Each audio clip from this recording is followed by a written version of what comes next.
What's happening? My name is Cassius G, representative of the Monday program. You tuned into the creative mindset. They smart. I fuck with them. Welcome back to another episode of the Creative Mindset. Today we have a very, very special guest. This brother right here, they laughing at me. This brother right here is an artist. This brother right here is a producer. This brother right here is one of Cleveland's hottest DJs.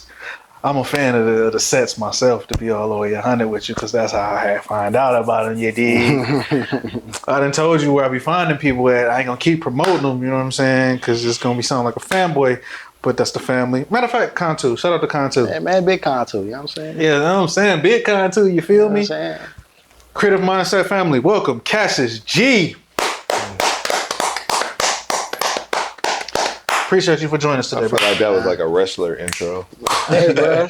Hey, for real, I wanted to put on let's get ready to talk. Yeah, I was gonna do a little something like that, but you know. Because he did the waves. That shit was like on SmackDown. When motherfuckers come out of SmackDown, they just... That's perfect. I'm going to SmackDown next week.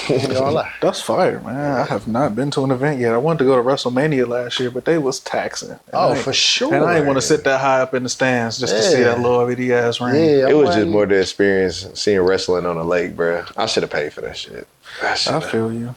Yeah, that's Cass, man. And this is also who's also known as Cass. So we have previous guests that have mentioned Cass. This is the Cass, but he's known as Cassius G. Niggas be talking about me, bro. I love them. They do be talking about you, but we got you here. Shout out my dogs, man. You know what I'm saying? Hell yeah. Hell yeah.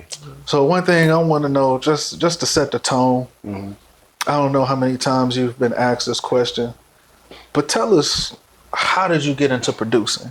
And how long you been producing? First start with how long you been producing, and then what got you into it? So what got me into producing, how long I've been producing? I've been producing since I was 12 years old. I am now 32. So I'll be 33 next month, August 15th. Shout out Leo gang. So yeah, more than half my life, 20 going on 21 years. I got into it because I started rapping when I was 11. Well, I started doing poetry first. Started doing poetry. That evolved into rapping because obviously, why wouldn't I start rapping? And then I didn't have no beats.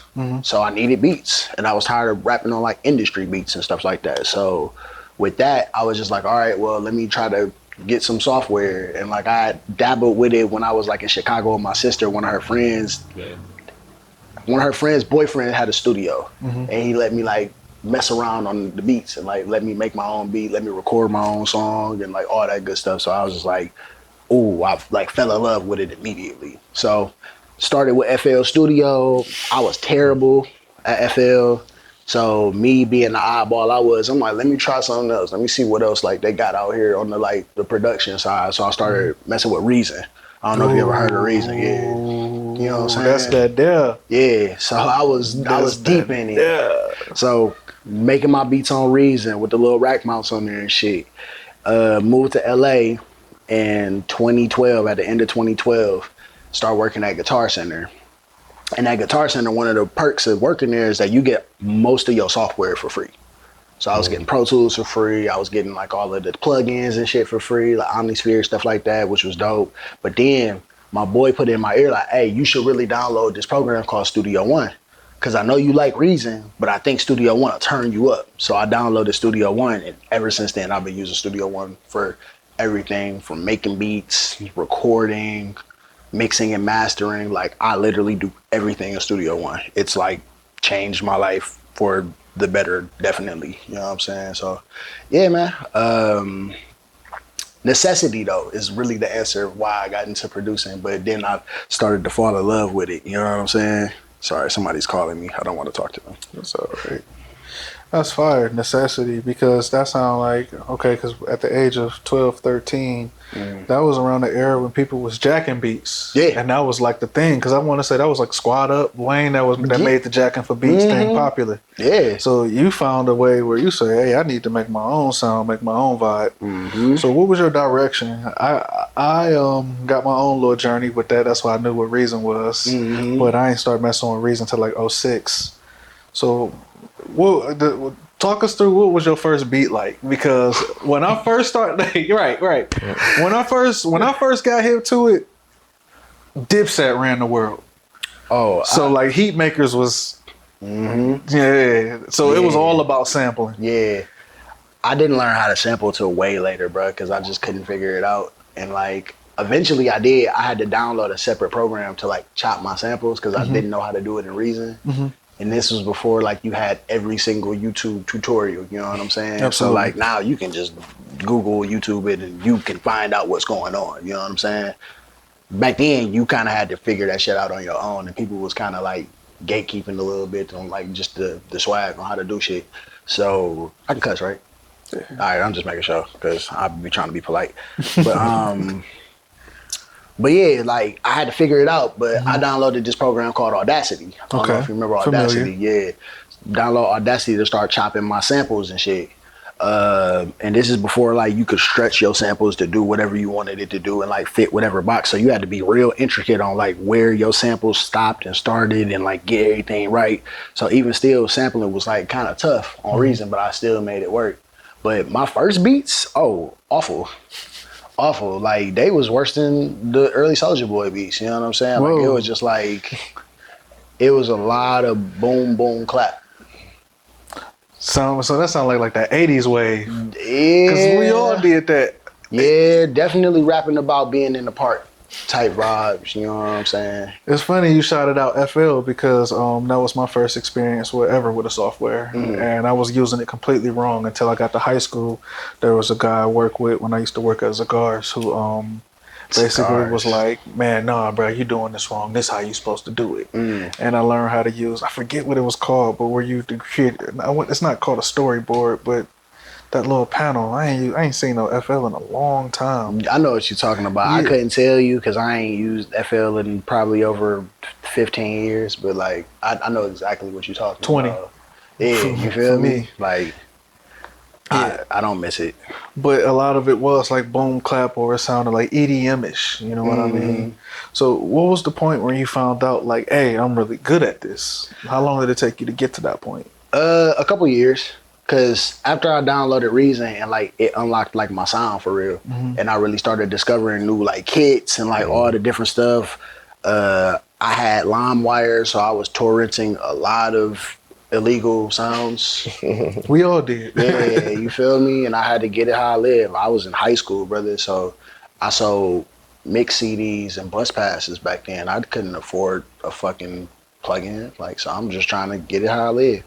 But yeah, it was a couple of years. I was like in my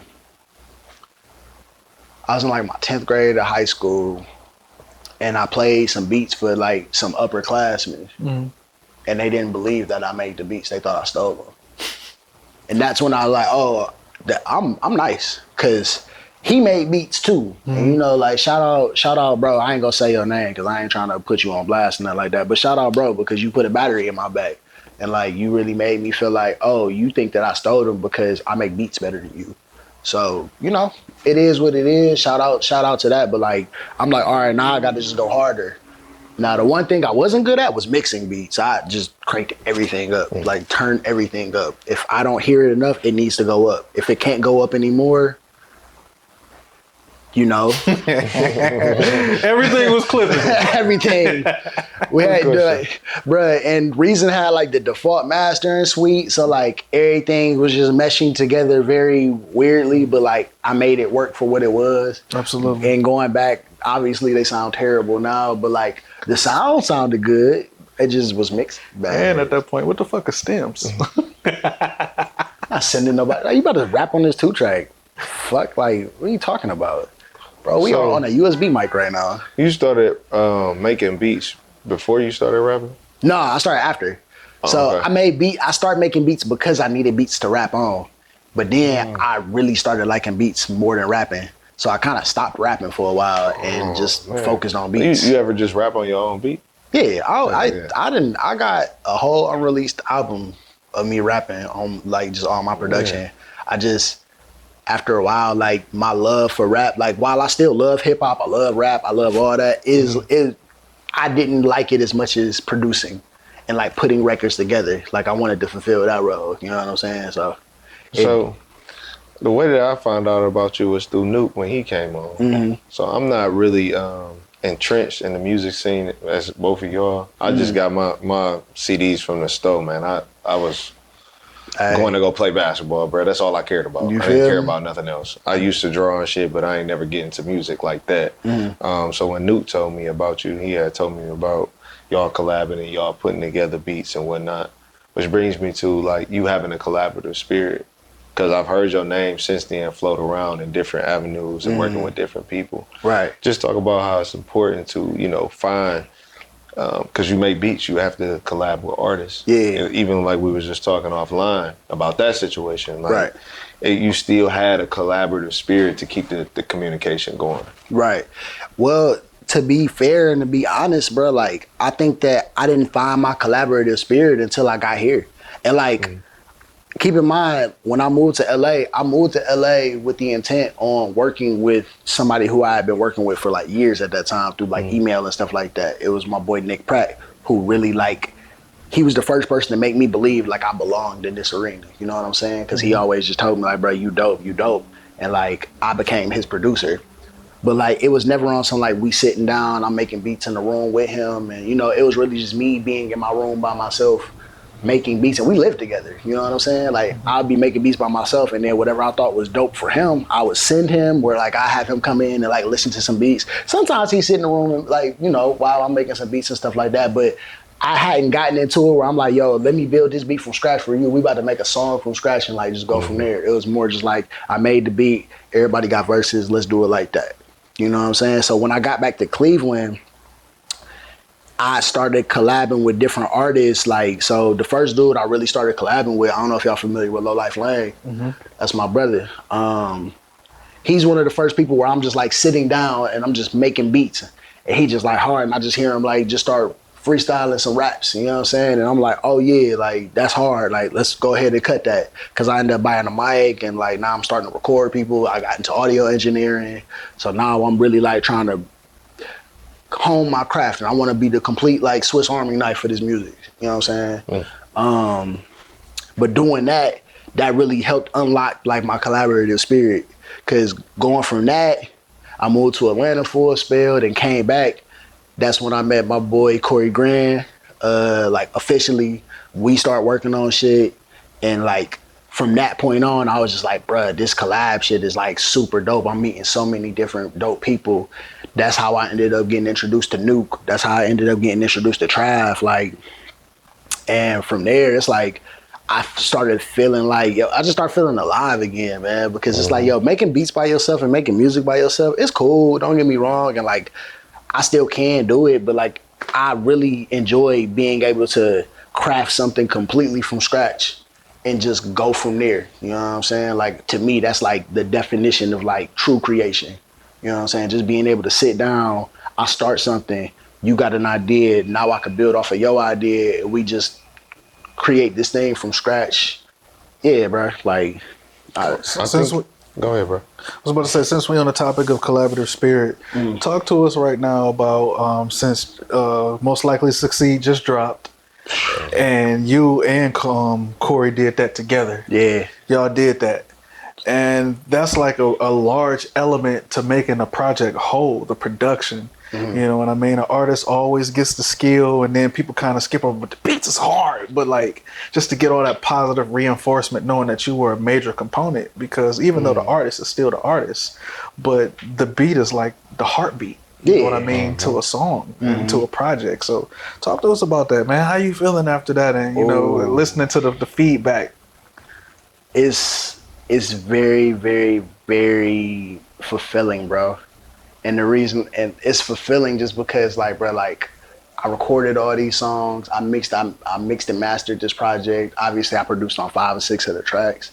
You know what I'm saying? And like throughout the process, like, you know, like in the studio, they call me Coach Cass because like I'm literally like, I'm not just sitting there recording you and just waiting on you to finish. I'm like, no, do this like this. If I hear something, I'm gonna say something. I'm not one of them people that just sit by and just let you do your thing and just like say, oh, it is what it is. No, like, we about to get this right. And I'm hearing it for a reason. If you don't like it, if we don't like it at the end of the day, we ain't gotta keep it, but we gotta at least try it. You know what I'm saying? So going through that, we're recording this joint over like a year and some change, you know what I'm saying? And like to finally see it out, and Trav is so talented, bro. Like, and like I tell him all the time, like he's one of the most unique artists that I've ever worked with, just because he literally has a style that's one of its own. Nobody in Cleveland sounds like him. Nobody right now really sounds like him, period. You know what I'm saying? So getting to be like all the way through that project, bro, like it's like I'm happy to be a part of it, because like I just feel like I'm doing something unique. Like it's like, and my favorite joint on there, Clockwork, and like we were inspired by like Twista and Legendary Traxter, you know what I'm saying? Like that type of sound. And it's cool because we didn't like copy them, we emulated them through Trav. You know what I'm saying? That's important. You never want to copy nobody, obviously, you know what I'm saying? So like, I just think that it was dope that we was able to make that happen, and everything came full to fruition. Like we're like literally everybody that's hitting us up loves the project, you know what I'm saying? Because it's a refreshing sound, like, and people want that, bro. Like we getting tired of the same sounds being recycled and like just you giving us re-rock. Like they want it's fresh dope. Definitely a summer classic, man. I said it's 6 for 6 from the field. Facts. All hitters. Thank you, brother. I just wanted to sit up here and highlight like the synergy that you have. And do you feel like as a producer you play some part into artist development and helping the artist be an artist? Because I respect producers because I feel like they matchmaking them with the artist beat and helping them co-create a sound. Absolutely. I feel like if you're not growing as an artist with me, why are we working? You know, like to me, if you are, what they say, iron sharpen iron. You know what I mean? Like that's true in the creative world as well, in the production world as well, in the music world. Like if I don't feel like I'm getting better, why are we doing this? And like, that's my goal. I want to work with people who make me better. I don't want to work with nobody where I feel like I'm just going to be making the same thing over and over again. And that's why it's been a joy working. Like, that's why it was so amazing making this project, because I'm like, I'm unlocking sounds I didn't even know I had, you know what I'm saying? That I didn't even know I could do. I'm playing stuff. I'm like, oh, I can do this? Wow. Because you bringing this out, like, you bringing this out of me right now. Like, your talent bringing my talent out. Yeah. And it's like, it's funny because like, even like I said, the joint we did Clockwork in, I didn't know I could, like I played all of that. Like there's no sample on that. Like I played those keys, that bass on there, like all of that is played. Corey got the drums, and I didn't know I had that in me for real. But like, it worked. And I wouldn't have been able to do that if it wasn't for an artist like Trav, you know what I'm saying? Because like, it's easy to like, have your style and then keep on just making stuff of your style and just going off of that. But to me, there's no growth in that. So why not try to go above your boundaries and see what you can find too? And like, I ain't saying like, if it's whack, it's whack and we gonna call a spade.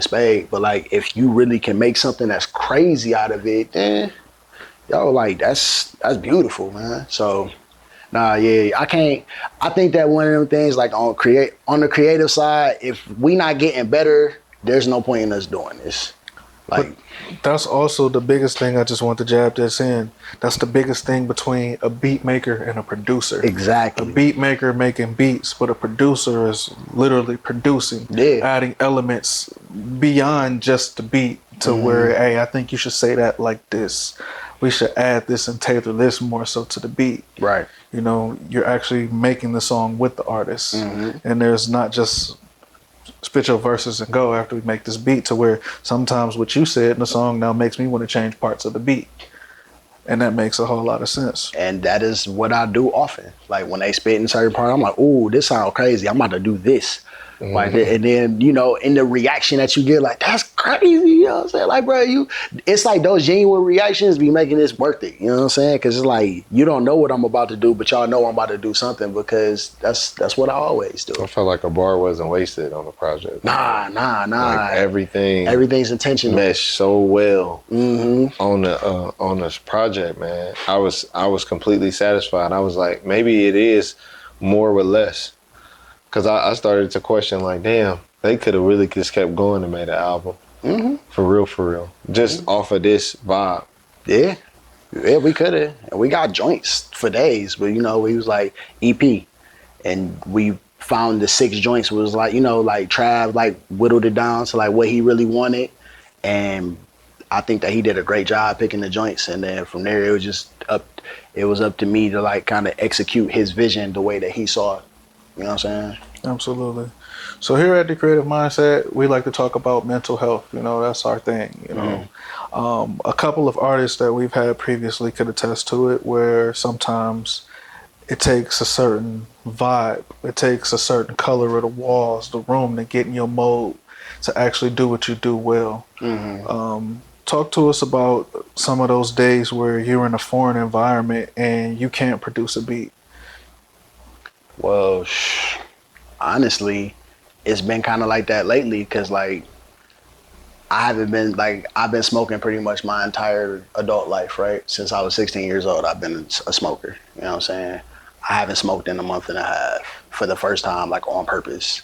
The only other times I ever stopped smoking was because of like dental or like me being sick. I don't like smoking when I'm sick. But this is the first time I'm like, nah, let me just chill and take a break and just see like what life has for me and like where my mind is. And it's almost like me relearning how to make beats again. Like I'm, you know, and like don't get me wrong, I'm making some bangers, you know what I'm saying? But like it's different because I don't have that like, you know, when you used to doing something in a certain state and like I'm used to like rolling up in the studio, just, you know, smoking back to back to back, like that was comfortable for me. So like me not doing that no more, it kind of puts me in that space of like, all right, I gotta relearn how to like do this shit in a sober mindset, you know. But it's okay. And like also, you know, when I started, I was making beats off of just the computer. Like I didn't have a MIDI keyboard. I didn't even have studio monitors. I was on Logitechs, bro. You know what I'm saying? Like, so when I started building my studio and I started getting all my gear and stuff like that, it became real uncomfortable for me to produce on anything that wasn't that. So if I don't have the equipment that I need, like my studio monitors or a keyboard or anything like that, it's like, damn, it's hard for me to really do anything because like, I don't got my tools. I don't got my toolkit. You know what I'm saying? Like you become reliant on that after a while. So it's one of those things that kind of like you gotta really, really be careful with how you moving, and like even being careful of like invitations that are being sent to you as far as like people that want to collab with you, because somebody might hit you up to collab with you and it's like, bro, this not the space where you gonna get the best me, and I know that. So I feel like I'd be doing somebody a disservice to even like show up like this, because this you're not gonna optimize me where we are with this. You know what I'm saying? And I believe in the saying like too many cooks in one kitchen. You know what I'm saying? Like so like if it's too much going on, I'm already checked out. You know what I mean? So like I never like did like the writing camps or anything like that because I'm just like it almost feels chaotic to me. You know, I want to, it's a lot. It's a lot going on. And half of the time, and like, not to be mean, half of the time, I'm just like, I don't like any of this. I'm also a big critic. Like, I'm a huge critic. I'm like, when it comes to music, I worship the greats. You know what I'm saying? I emulate, when you talk about producing, I emulate myself for like Quincy Joneses and Stevie Wonders. When we talk about songwriting, I emulate myself for like Stevie Wonders and like Smokies and my, you know what I'm saying? Like people who really have pens, you know what I'm saying? Like even like people like Neo and Dark Child and you know what I'm saying? Like people who like, it's like, I want that imagery. So I don't be impressed, and it sucks because now I'm like a grouch.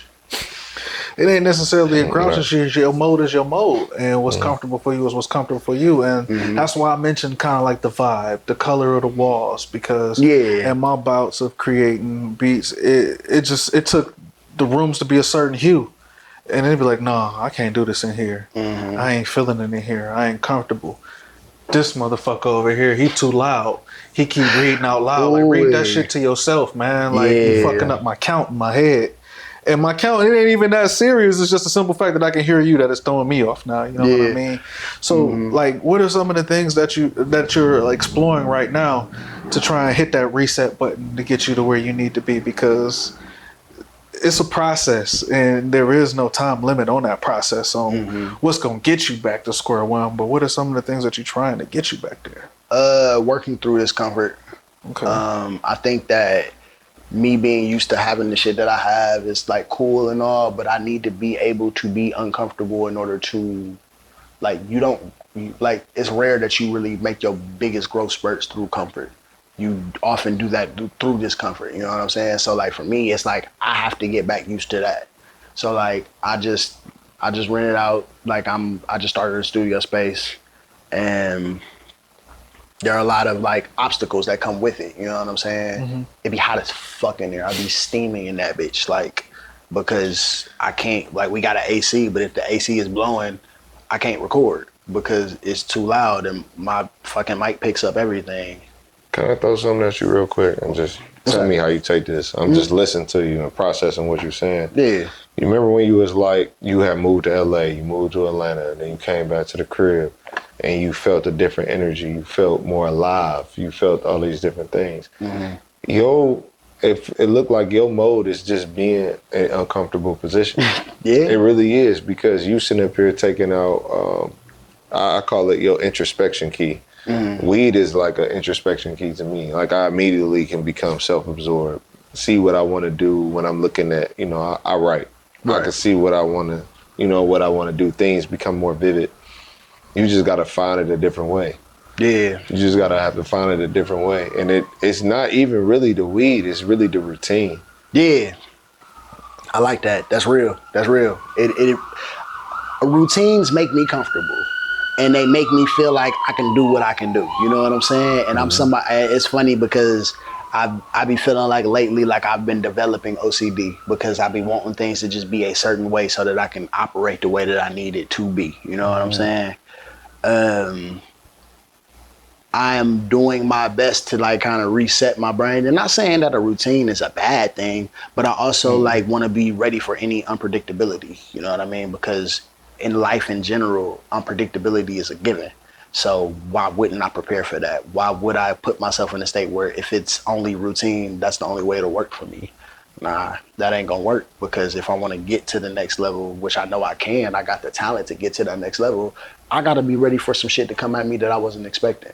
You know, so no, you absolutely right, bro. And I appreciate you for, you know, even bringing that up to me. You know for sure. Yeah, for sure. I want to play devil's advocate a little bit. Okay. Because, again, like we talked about off camera, that was that state learning, that mind state learning to where you in your strongest, because that's the mind state where you did the best of doing it.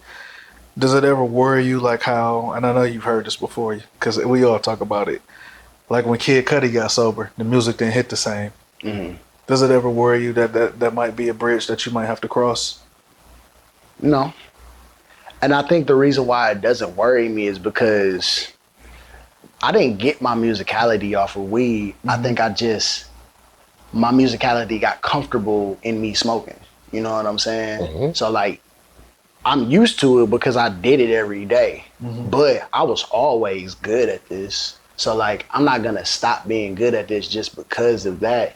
And like, even with Cudi, man, like, while we can say like, yeah, his music didn't hit the same after he got sober, but like, it wasn't, I don't necessarily think it was like whatever drugs he was taking that made him make that stuff. I think also it's like, we got to think about the experiences that they were going through at the time. And it's like, Man on the Moon 2 were probably some of the saddest moments of his life. It's like, because you got Man on the Moon 1 where it's like, yo, this is my come up, and this is me telling y'all exactly who I am.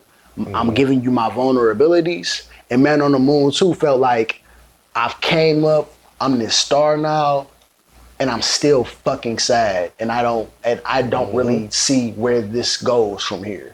You know what I'm saying? It felt like a cry for help. And I get it, man, because it's like, yo, like, people often think that the fame, the celebrity, the money is going to reverse their temperament and their happiness or whatever it may be. But like, we see people sad all the time and they got everything. Or it seems like they have everything, but the thing is, like, money can't buy you peace if you don't know where your peace lies.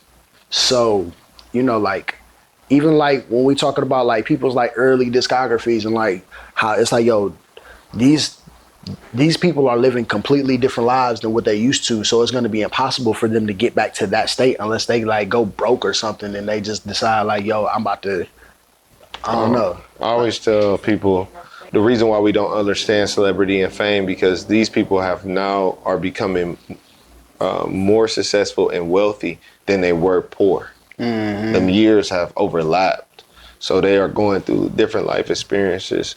Let me shift gears a little bit. Okay. What is since we talking about the downtimes, how do you bring yourself up out of this rut? Like practicing sobriety, bro, I've been doing it for a while. I don't know how he don't. I don't even know how he hasn't said he hasn't smoked weed in almost a year and a half. Yeah. Shit is crazy. It's hard.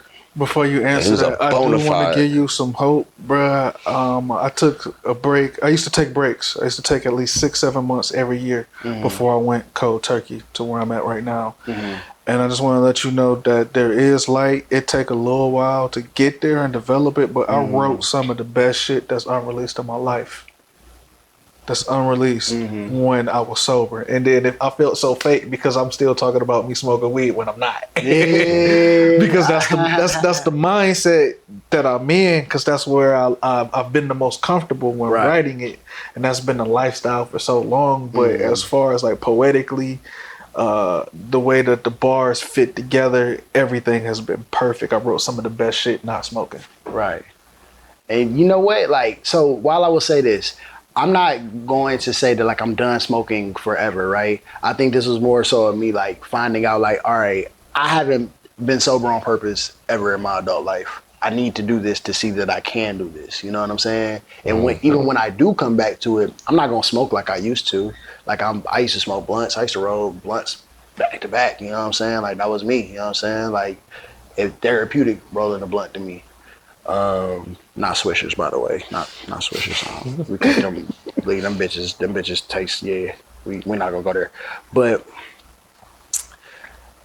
I think it's one of them things where I'm learning how beautiful moderation is. Like moderation is one of those things that a lot of people cannot seem to grasp when it comes to their vices. It's either extreme or nothing, where it's like it's okay to have one glass of wine. You know what I mean? It's okay to only drink on special occasions. It's okay to smoke only on the weekends. You know what I'm saying? Shit like that. Like, I want to be one of those people who can really excel in moderation.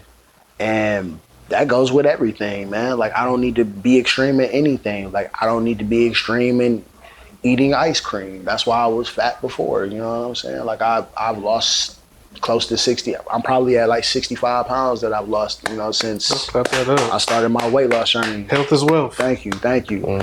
I was a fat fuck. I didn't want to be that anymore, so I changed my life.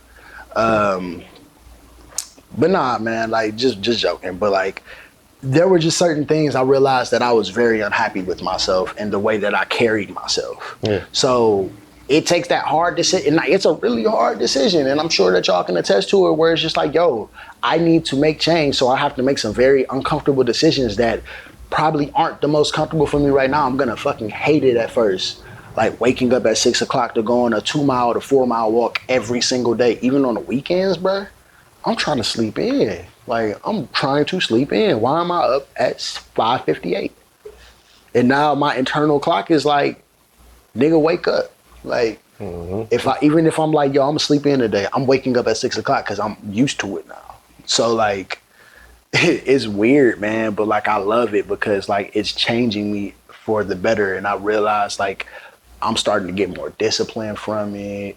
I'm starting to like I've been calorie counting, so like I eat better because of it. You know what I'm saying? I've been vegan for 7 years, so I know I got discipline. You know what I mean? But that's one part of being disciplined. If you're disciplined in one thing and you're not disciplined in anything else, are you really disciplined? Facts. You know? That's the type of shit that mess with your head then. Start fucking with your head. That's time to overanalyze. Hey, yeah, look, I be over analytical sometimes, man. This brain be braining. Them facts, man. It's like, is you gonna let your temptations get in the way of what you need to do to get you to where you need to Calm the flesh. be? Oh man, he took it a whole nother level. Oh my god. The flesh. On That's the when you talking to your flesh like, I will not feed thee. You know what I'm saying? That shit's deep, bro. Yeah, it's crazy. On a light-hearted note, man, I know you mentioned Stevie Wonder, you mentioned Quincy Jones. Who are some of your inspiration, man, as far as on the producer side that help you keep going? You know what I mean? Like, even in this place right now that you in, a displacement, like, who are you listening to be like, oh yeah, this that Cook, this the one that lit that fire that got me doing the... Because there was a point in time where your wants, your desires, and what you wanted to put out exceeded your skill set. Yeah, absolutely. So now you got the skill set. What's keeping the clock ticking? So right now at this current moment, the number one nigga is Sampha. Like Sampha is that nigga. Like he is incredible, and nobody's making better music than him. It's very vulnerable. It's very musical. It's out of the box. It's different. He can play all of his own instruments. You know what I mean? I didn't know that. He's amazing, bro. And I got to see him in concert last year? I think it was last year. Maybe it was the year before. I don't know. I'll be losing track of time, bro. But like, I got to go to see him in concert in Atlanta, and it's probably a top 5 concert that I've ever seen in my life. Like, definitely one of the few concerts like I've cried at. You know what I'm saying? And you know, I'm open enough to say like I cried at that concert because I went to that concert like shortly after my little cousin had passed away. And like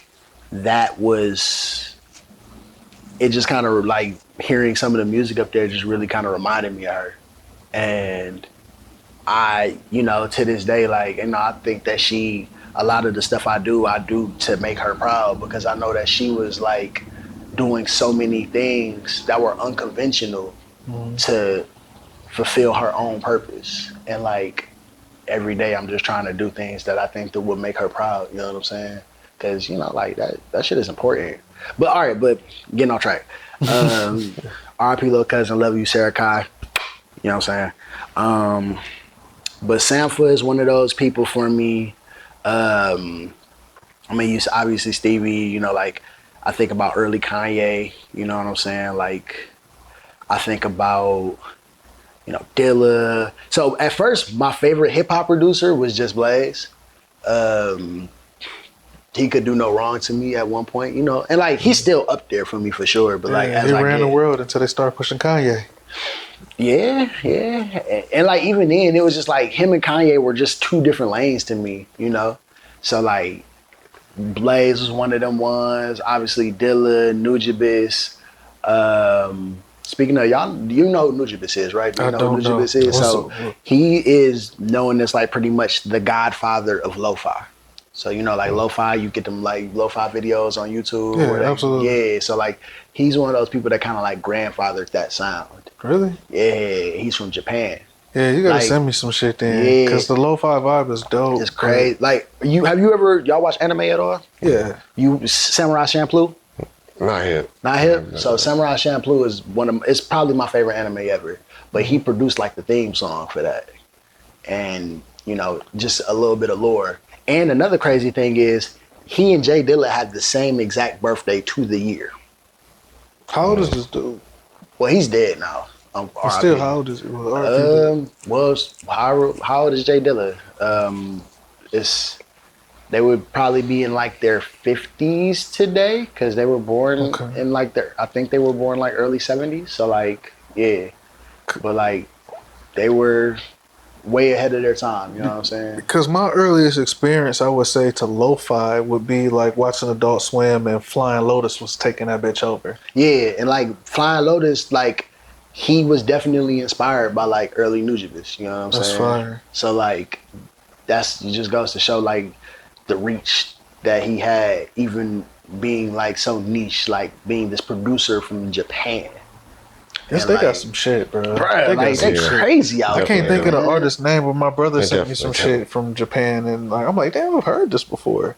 So I'm pretty sure I probably heard Nujabes, but didn't know the name of it because I listen to so much music to where some shit just don't stick. Yeah, to what the name is, but I'm pretty sure I heard at least one track. I'm sure you have. Like he's got some stuff out there, you know what I'm saying?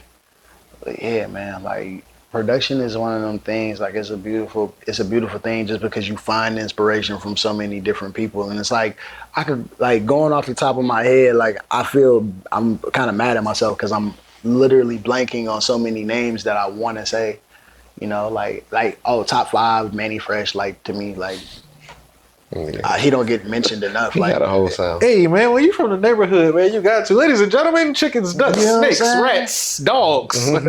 Bro, he making twerk music for the animals, nigga. You know what I'm saying? That's real love for music, bro. It's beyond humanity at this point. So like, yeah, bro, Manny is one of them guys. Yeah, bro. I like people who push the envelope a bit. You know, obviously Fly Low, Thundercat. You know what I'm saying? Love Thundercat.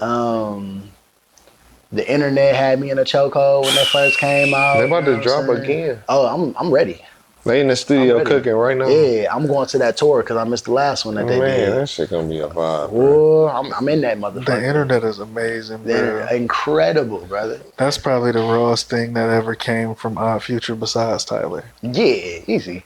Like, yeah, easy. Like and the funniest part is I don't even know I think they knew how big they could be, but like I don't know if they knew how much Ego Death was gonna transcend them. Like that album was one of them ones that was just like, oh yeah, no, y'all are one of a kind. You know what I'm saying? There's nothing out there sounding like that at all. Nothing, bro. And I hate the fact that they all went different directions because they were better together.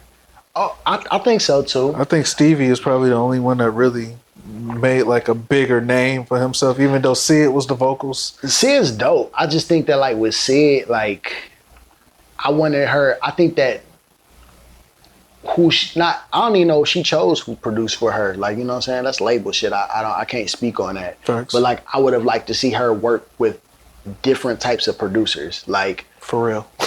Pharrell's one for sure. That was her daddy. You know what I'm saying? Like Pharrell's definitely one. But like honestly, with her style of like the way that she sings, I would have liked to hear her work with someone like these older like R&B producers. You know what I'm saying? Like the Dark Child. Like a Dark Child. Yeah, bro. Like I don't want to talk about Timbaland no more. I ain't gonna lie. He pissed me off with that AI shit. Like, but you know, Timbaland. Like somebody like that, you know what I'm saying, could have probably unlocked something in her. Or like even what's my boy name?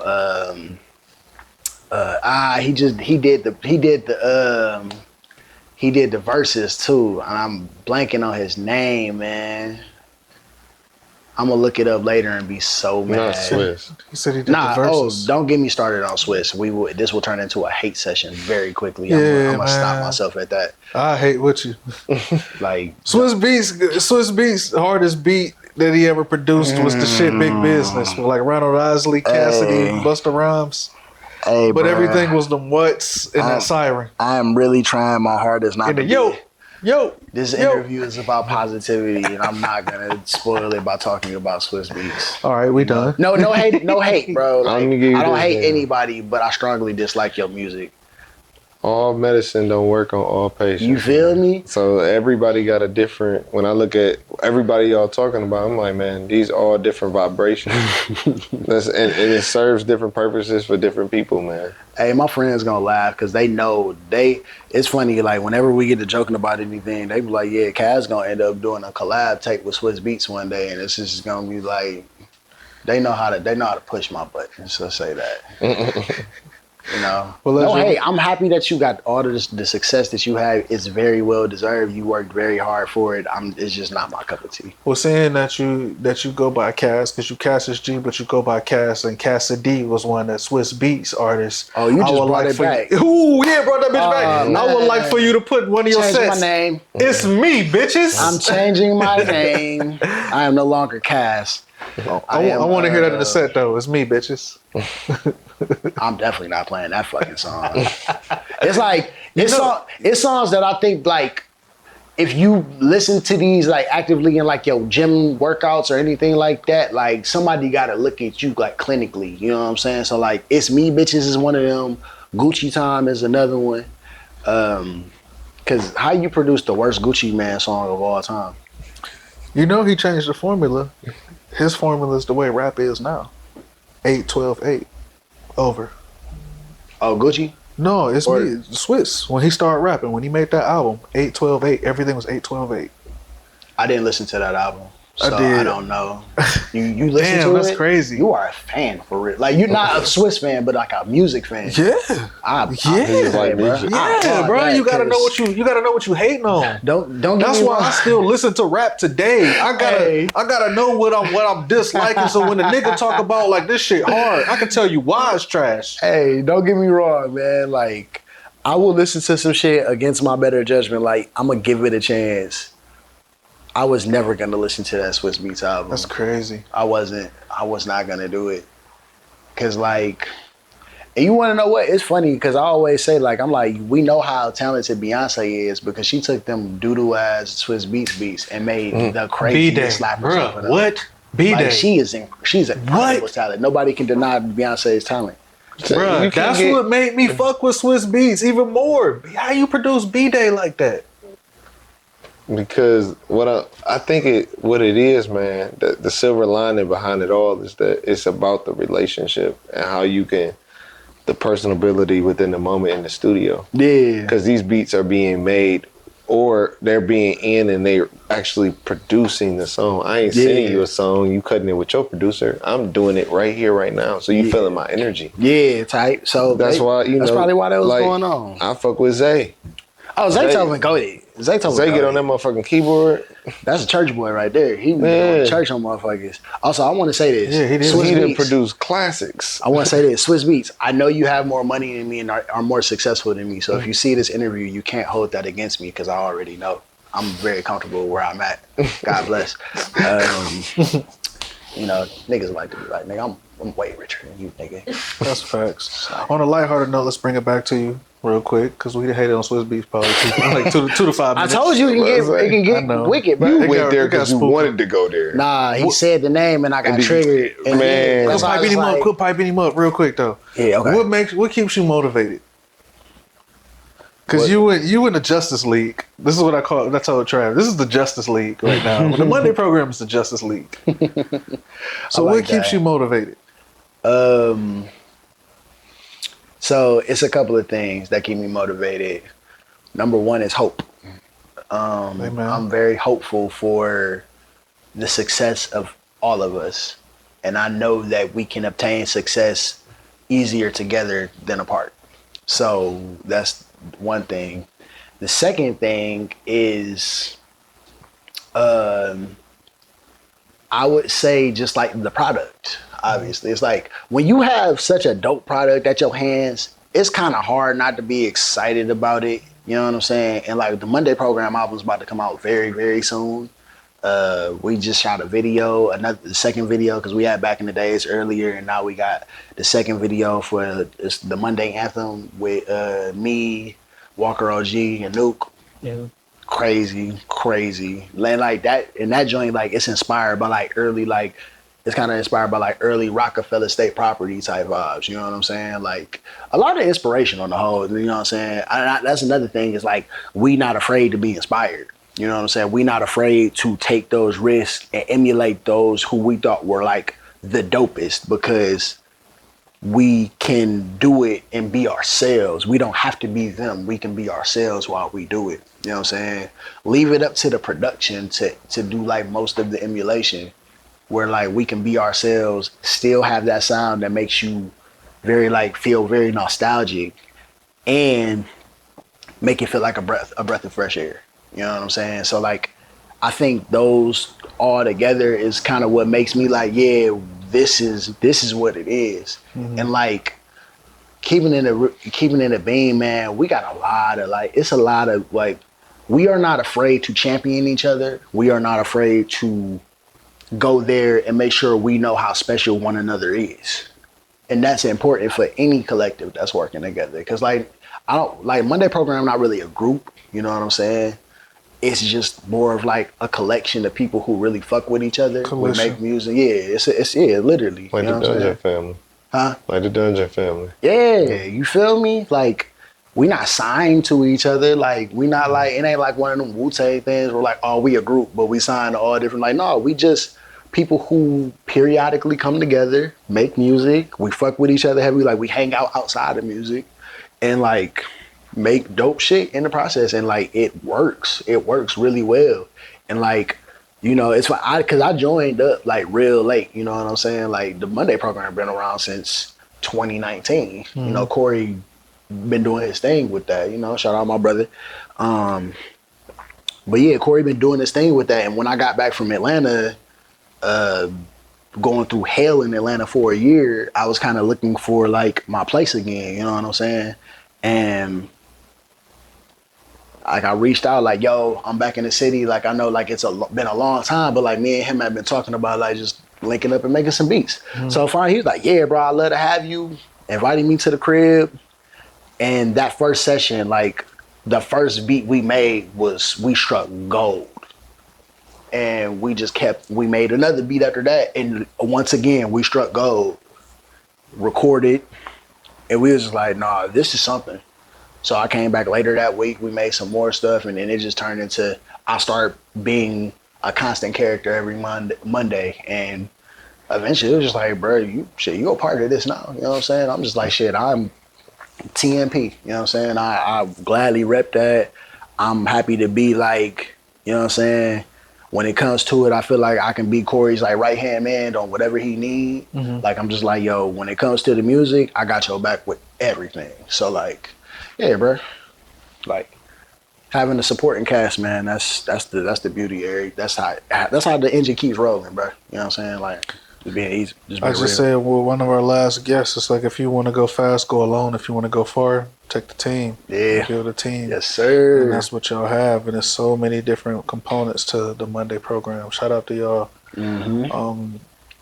I know when we spoke off wax earlier this week, you was talking about later on this year dropping some more of your solo project. Yeah. Talk to us about that, man. Like, let the people know what's going on, man. I'm a fucking singer, bro.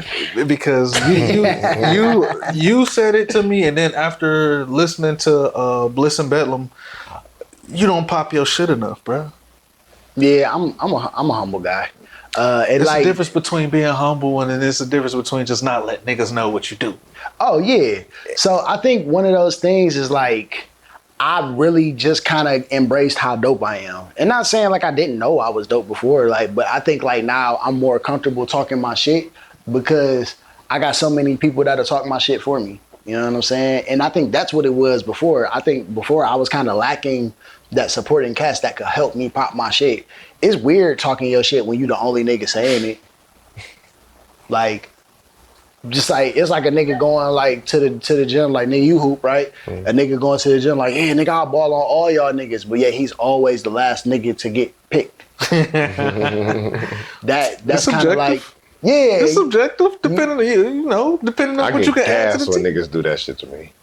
I get gassed. As soon as I get picked, I'm not coming off this bitch, no matter what. Yeah, and it's like, so I think it was just more so like waiting, just like, yo, man, like, when I feel the validation that I need, that's when I can really pop my shit. And I finally feel validated in my space. I finally feel like people understand who I am as not only a producer, but as an artist. Cause like, I do this shit, bro. Like, I think that like, this is me, like, no holds barred. I'ma just say this. I think that I am one of, if not the best songwriter in the city. I think that I'm one of, if not the best producer in the city. I think I am one of, if not the best engineer in the city. And I have to believe that because the proof is in the pudding. You know what I'm saying? Like, people be calling me, man. Why y'all calling me now, man? I'm trying to talk. You with the creative mindset. Trying to talk this shit, bro. Nah, but yeah, but like, with that being said, it's like, bro, like, I feel this way because the proof is in the pudding. And every time, like, it's all about the reaction, right? You can tell when people like are fucking with you because they love you versus when people are fucking with you because you have something special. It's like, I be feeling that shit. And people fuck with me because I be having some real special shit. So I'm Yeah, I'm kind of tired of hiding who I am. And like, that's why I was like, yo, like, if you ever heard my soul, like, that's why I even introduced it to you. I'm like, oh yeah, like, you ain't heard me. So like, let me get you hip to me. And like, now I kind of pivoted because I told you earlier, I started rapping, right? And like, I have a whole rap album that's unreleased. And the reason why I left it unreleased was because I was growing bored of rap. And like, I can rap, but I didn't think that I was the best rapper. You know what I'm saying? I got bars for sure, but I don't know if I can compete in the arena with a real deal lyricist. You know what I'm saying? Because like, I done got on songs. I got watched them a million times. I done watched niggas on songs, but like, you're a rap nerd when you start thinking like that. Yeah, and I am. You're a rap nerd, And but that shit don't matter because we in the time where being a lyricist doesn't even matter. But then when you get in the arena with lyricists, if you know, you know. Exactly. And the respect is gonna be there. But you want to know what arena I always was envied in? Like, I always envied that R&B arena. Because I'm like, yo, when it comes to writing a real love song, bro, you gotta have imagery there. Like, and I kind of got to this space where I was tired of like, yo, I feel like most of the R&B is like, I hate you or I want to fuck you. Where it's a true dichotomy. Damn, that's R&B though. Shit, like that. What else you supposed to sing about now? Nah, bro, because like, bro, we had Drew Hill jumping up and down saying that they love their girl, bro. They was stepping. And Beauty was her name. Beauty was her name, bro. Like, you're not getting that. And like, I think the closest that you get into that is like niggas like Sir. You know what I'm saying? And Sir's tough. I was about to say, but shit, bro, you gotta take into consideration though. When you talk to women, because women is the one who's keeping 90s R&B alive. Are they?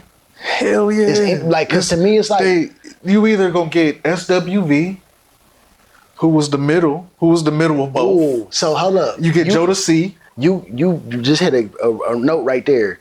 Where the fuck are the groups?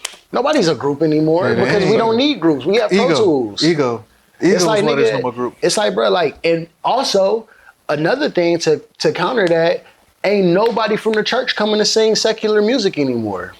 That's a fact. I can agree to that. Like, shit, ain't nobody singing in the church for real. But like, the thing is, people was going to the church to sing because that was the one place they had to sing. You know what I'm saying? And record the songs. And exactly. Now, press up album. We got auto-tune. So people don't feel like it's important to train their voice anymore. And that was another thing, like, so with Bliss and Bedlam, right? I could have probably did a lot more R&B tool stuff on there, but I didn't feel like my voice was strong enough where I could really do that.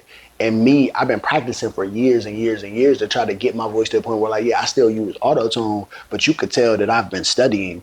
I've been trying to figure out where I'm supposed to go with certain things so I can emulate certain sounds, you know? That's what I want to hear. So with me, it's like, I think that it's kind of, and also like with the songwriting, right? You said like, it's a lot of R&B, like it's a lot of people emulating that 90s R&B. And I like, you do have some people that can really, really do that. Like Summer Walker got a couple of joints where I'm like, okay, this giving me that feel. Like that, what's that, The Heart of a Woman? That joint that just came, is that what it's called? Like, I don't know the name of it. Yeah, fire joint. And it kind of give me that feel, you know what I'm saying? I ain't gonna say kinda, that's dismissive. It gives me that feel. But I think a lot of it lies in the songwriting. Yeah. And a lot of the times I'm not getting that imagery that I used to get when it's like, yo, I don't feel like you're really in love when I hear you sing these records. And that's kind of just really what I want to get back towards, man. It's just like, yo, real love music, but in a fresh way. I don't necessarily need it to sound like the 90s where my shit is coming through a noisy SP90 or, you know what I'm saying? Like I'll say SP90. What the fuck am I doing? I'm not a nerd for real. But yeah, you know what I'm saying? Like, I just think that like, I want to emulate without sounding dated. I still want it to sound fresh. I still want it to sound like, you know, that, but it's ways that you can do. Like, I don't know, man. Like I said, bro, I'm a grouch. I'm not easily impressed. I would say context definitely matters. It's the vulnerability with the music for me. So what context are we gonna sit up here? What are you willing to expose about yourself within a relationship when you're talking about R&B? You know what I'm saying? That's what I think about when you saying what you're saying. Like, I like songs where it be like they cut in like a phone conversation. Like, why you ain't picking up the phone? Yeah, bro. Like, you know, I like shit like that. I like that little in the mid song and then go back to the song. I can't think of nothing off the top of my dome, but you know what's a good like benchmark for a song that like for me like really exposed some vulnerability of like the older R&B? Think about "Incomplete" by Cisco. I don't think you getting records like that right now, bro. You're not, but that's because there's no more mystery. I mean, we can probably go down a rabbit hole, and I don't want to go down that rabbit hole because then that's when we start talking about like my body, my choice at the end of that fucking rabbit hole. Talk to us about this project because we didn't jump down a couple rabbit holes, and I want to bring back and shed light on that project that you got that's unreleased. And then I remember when we was talking off wax earlier this week, you said that you had a project coming. You was gonna drop something at the end of this month. And you were going to drop something again before the year is out over. So talk to us about that project. What's the wave that you on? And when can we expect it? Because right now, you know, you got, you know, projected dates. Yeah. But, so before July is up, I'm looking to drop my second Jersey Club EP. So fun fact, I dropped a Jersey Club EP like a year, 2 years ago. And that bitch started doing numbers out of nowhere. Like, I was not expecting the response that I got from it. But it started doing some real good numbers. I racked up a lot of monthly listeners on Spotify, and I'm grateful for it. But I'm like, all right, now it's time to circle the block because people jamming to this Jersey Club shit that I got. So I want to do that. My initial plan was to drop 2 projects because I got these Lucy's and like these pop joints that I did, and I just wanted to like kind of experiment and test the waters. I still plan on dropping those joints, but I just don't know when yet. But at the end of the year, I'm dropping an R&B album. Let's get it. What's it called? So right now, the name, the prospective name that I have for it, because I don't know if I'm sold on it, is The Fate of Petals. Okay. Like flower petals, you know what I'm saying? So like, yeah, give us some melodic vibe, them R&B vibes for the wintertime. Yeah, man. That. And like, so the gist of this album, where I was trying to go with it, was like, I really wanted to make a love album again. Like, I wanted this to encapsulate every single part of love that I could, you know what I'm saying? Like, the ugly parts of love, the beautiful parts of love, the unsure parts of love, you know, like all of that. But not make it where it's like, yo, I don't want it to be that classic, like, you know, and not to disrespect like the black love, but like, I don't want it to be that classic black love, like, oh, like toxicity, like the toxic shit, you know what I mean? Like, I don't want it to do that because I don't think that that's all black love. I don't think that has to be what we represent as black love, you know what I'm saying? Because at the end of the day, while it is a love story, I'm a black man. I plan on marrying a beautiful black woman one day, you know. Sorry to everybody else, but like, it's hard, you know what I'm saying? I can't pass up my black queens, bro. They the ones. But yeah, like, I want to tell my black love story and like what I think it should be. So I want to really get vulnerable on this motherfucker, man.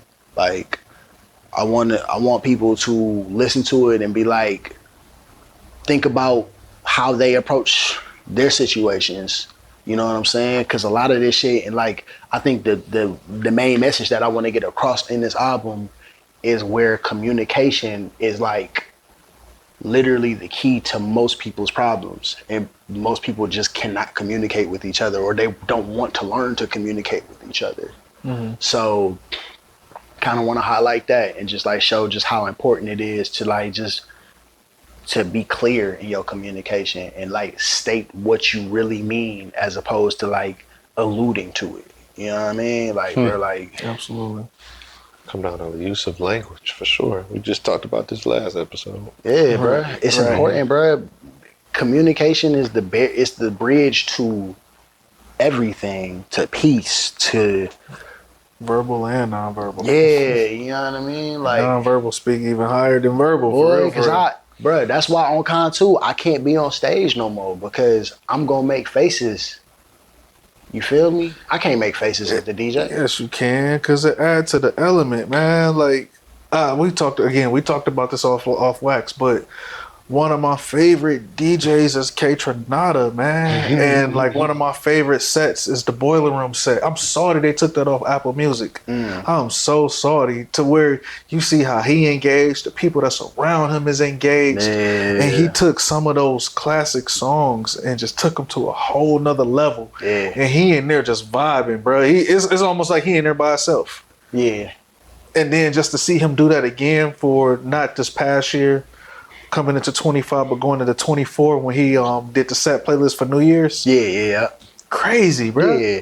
Crazy. So don't get me wrong. Facial expression, it's important. I just think this like, I don't want to make any of these performers feel belittled if I don't feel a certain way about their music or whatever it is. So I just like art is subjective, Cass, man. You can't even play like that with these people. Everything ain't for everybody, and everybody should know that. Yeah, that's true. Everything ain't for everybody, and art is subjective. Simple. Nah, that's real. Bro. Simple. Like you're right. That's just like that your shit ain't for everybody. Oh, for sure. So you know what I mean? For sure. If you don't fuck with me, more power to you. Okay, cool. Glad you listen.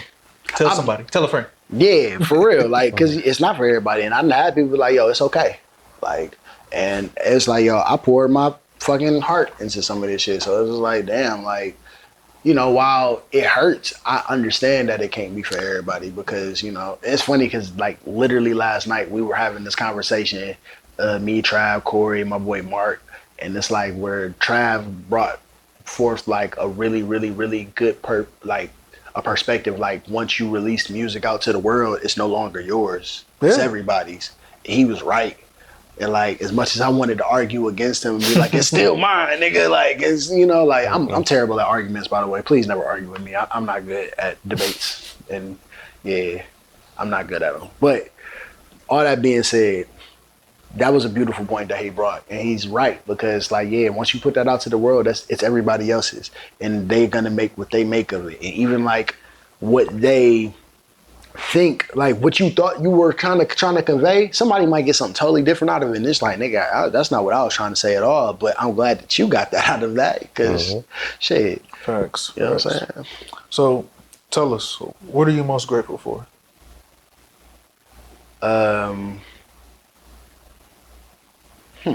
So I can name a person, my sister. Okay. My sister Celia.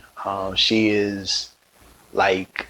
has always been like the person who has made me believe in myself the most. She's the most powerful person I've ever met in my life. And she is somebody who, to me, just illustrates like what it means to go through adversity and still stand on your 10. You know what I'm saying?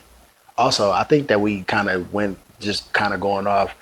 Standing on 10 toes, is that ableist now? Because like that's crazy. It's like somebody told me that shit and I was like, fuck, like I can't say anything anymore. Like I don't want to disrespect anybody, but I was just trying to, all that being said, you know what I'm saying? You know what I'm saying? Rabbit hole shit, you know what I mean? But I never thought about it. Fucked you up. You ain't even nothing to say. Nigga, like, bro, that shit fucked I don't me know up if we the other advocate day. for those people yet. Hey, bro, like, I'm like, I'm sorry. I was just trying to illustrate strength, my nigga. Like, I really apologize to my nigga, you know what I'm saying? But all that being said, she is the one person who has, like, really kept me, like, and like made me believe in myself and kept me believing in myself even when I was at my lowest and I didn't think that I should be doing this shit anymore. And I'm just like, I should just get a regular fucking job. And she's just like, nah, this is what you want to do. Like, you should keep doing this. And because of that, now I'm at that point where I'm like, nigga, this is it for me. Like, if it's not music, it's something to do with music. I might teach or something like that. But like, I don't really want to be involved in no other world but music. I want things to maybe shit that's adjacent to music, like movies and like, cause I used to write plays too, tidbit about me. I went to the Cleveland School of the Arts and they had us write plays cause I was in creative writing and I won some awards from like Obama and the school and stuff like that. It was pretty cool. My last question for you is, bruh, if you can leave the world with a lasting project, you can curate a theme, it can be an ultimate collab for you, somebody you work with and push out a project. just think of it as something that commemorate your spirit and what you stood for while you was here, what would you want it to be? I mean, that is a layered question right there, and I really, really like that question, man. Because it's like, you know, you think about like all the people who make the music that you love, and you make that just make the things that you like to consume. But whenever I think about this stuff, I'm always thinking about like if I make it to that big stage and I get to where I want to be, and while I know the machine is what drives it, my goal is to make it so that I can help the people who don't have the voice that they deserve to have. So we see it now with what's going on with like Palestine. We see it now with what's going on in Sudan. You know what I mean? It's the Congo.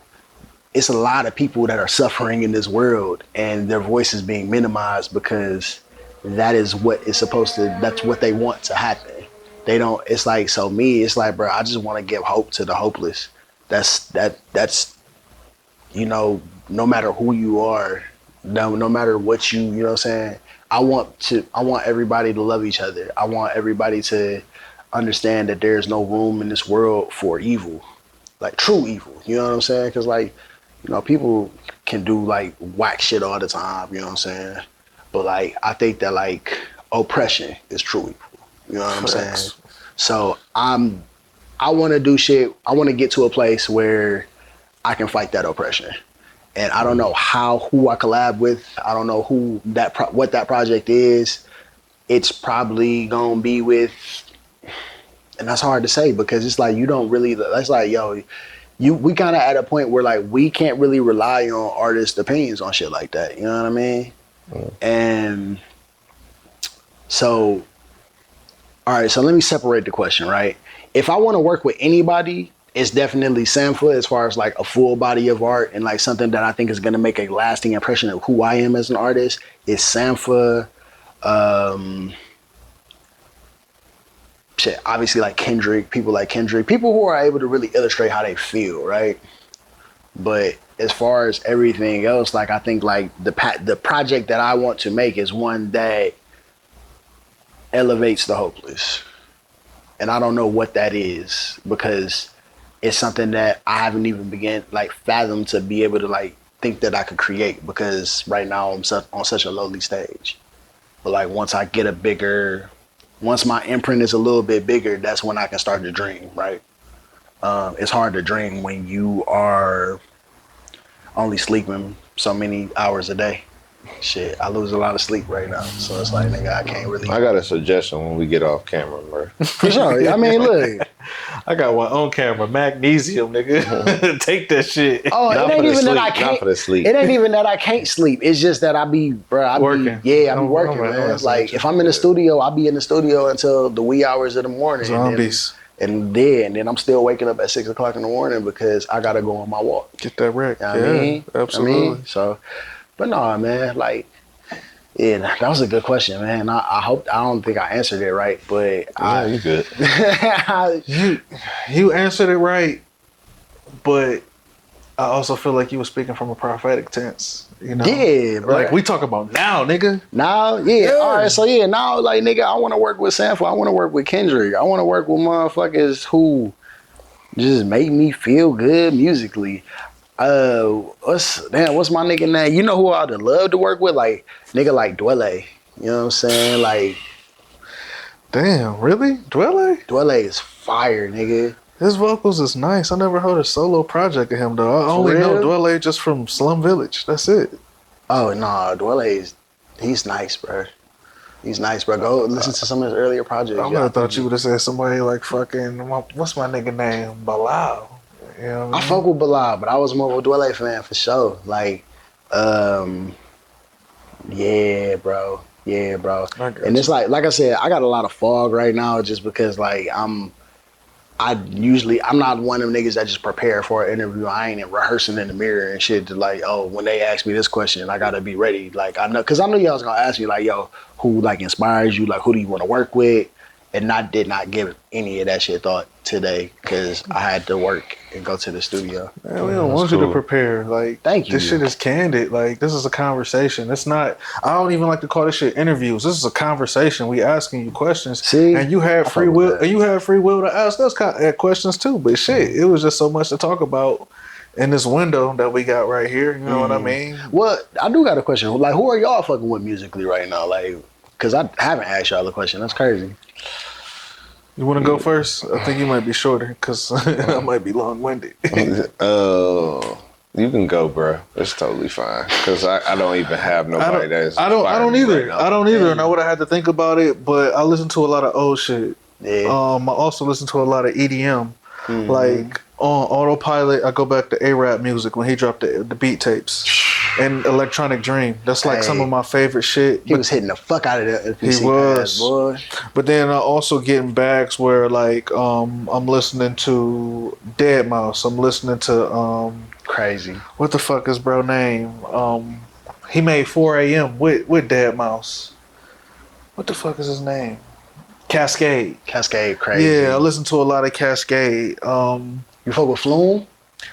I've listened to a few Flume tracks, but not a whole project. I haven't digested the whole Flume project. I'm familiar with the name, though. Flume got some shit. I would, fuck with Flume if you can. So it's a lot of electronic, a lot of EDM. Sometimes I get in the Afro beat bag. Like Asake is my shit right now. I listen to a lot of Asake. Nice. I found a dude named Magix. He's a South African artist. I listen to Magix. I'm literally all over the place. I don't really have a bag. We was talking about my boy Yame the other day. Damn. Yeah, man. It's some shit, bro. Especially on the EDM side, there's so many different artists. I remember, nigga, it's funny because I was in LA when Martin Garrix first like hit the scene and Animals went fucking stupid, and I was just like, nigga, this is crazy. And then even like 2009, 2010 with dubstep went stupid. Like Skrillex and Flux Crispy. Yeah. So what's my nigga name? Dr. P. You know what I'm saying? Like niggas like that, like ridiculous. Like nigga had that Tetris dubstep. Like it's a lot. It's a lot. So I like to play with it. It depends. I'm real moody though. It depends on how I'm feeling. What's on my mind. And then you got the real old school shit like the DeBarges and motherfucking obviously like Luther and that get rocked too. That get rocked on autopilot. I ain't give enough love because I listen to a lot of rock too, like 2000s, like that 2000s rock. That's like one of my like nigga, My Chemical Romance, Fall Out Boy, Avenged Sevenfold, Foo Fighters. You know what I'm saying? Foo Fighters. Like, nigga, you play Panic at the Disco. I discovered that shit in 2009. That shit was the most hardest shit I ever heard. Everybody who was a part of that wave, that from that demographic, was like, man, you late. Oh yeah, I'm from St. Clair, man. I ain't know about no motherfucking Panic at the Disco. Bro, it took one of my niggas because I was going to church at the time with one of my homies, Anthony, and that nigga put me on to the rock, and I didn't know that I liked it until he's like, no, listen to these. And I was like, oh no, this shit hard. Cause it was musical. You know what I'm saying? I don't really like metal because that shit just sound like a bunch of fucking trash cans to me. It depends on what area you go. Staying up late at night is how niggas discovered Korn, and then watching wrestling when you grew up. You know what I'm saying? Got you hip to every fucking thing. I still listen to Black Sabbath, Iron Man, Linkin Park. Yeah, like it depends. Linkin Park, my shit. Like I ain't like a lot of that hair band 80s shit for real. I ain't gonna lie. I still listen to Motley Crue sometimes. Yeah, I've been listening to Deftones. I've been listening to Shazelle. Fire as fuck. You know what I'm saying? Pink Floyd, Fire as fuck. I've been listening to Billy Joel. You like Neil Young? A little bit. Yeah, like Old Man is like my shit. I fucking love that song. Listening to a lot of my bag is like soft rock. I dig Journey. that. I did shit that. Like that. Journey, Fire.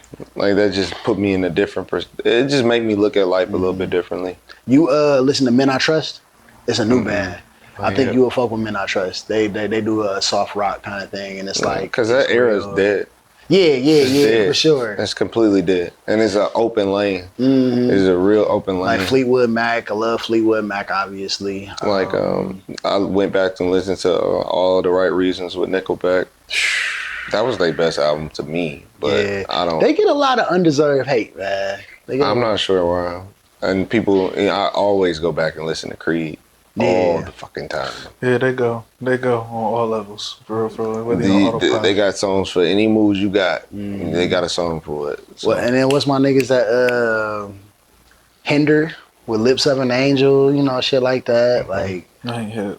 Yeah, he'll do that. Yeah, you gotta send me this after this. Oh man, that's one of the, like, bruh, that's one of the coldest songs about cheating on your girl ever created, bruh.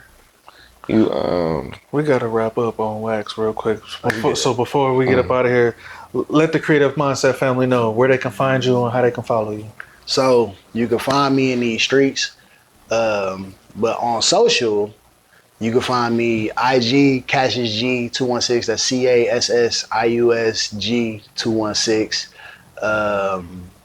Twitter, I don't really be on there that much, but just Cassius G, CASSIUSG. Yeah, those are the 2 places. I might get back on TikTok and start doing dances. I'm just Cassius G on there. And yeah, man, like I am Cassius G. Shout out to the Monday program. Shout out to y'all having me here. You know what I'm saying? I really appreciate y'all. This was a beautiful conversation. Yeah, man. You know what I'm saying? Sure. So whoever want to get a fire beat, how they get a hold of you? I ain't gonna lie. I don't sell beats. You can email me and try that way. My email is on my IG page. So if you want to try to email me and see if like I might fuck with you, that's possible. But I do not just sell beats because I'm very selective about who gets on those beats. Good luck to you. It's a rat race. So, Creative Mindset family, Cassius G. Hey. Appreciate you. Hey man, that was fire, bro. You fuck with Sabrina.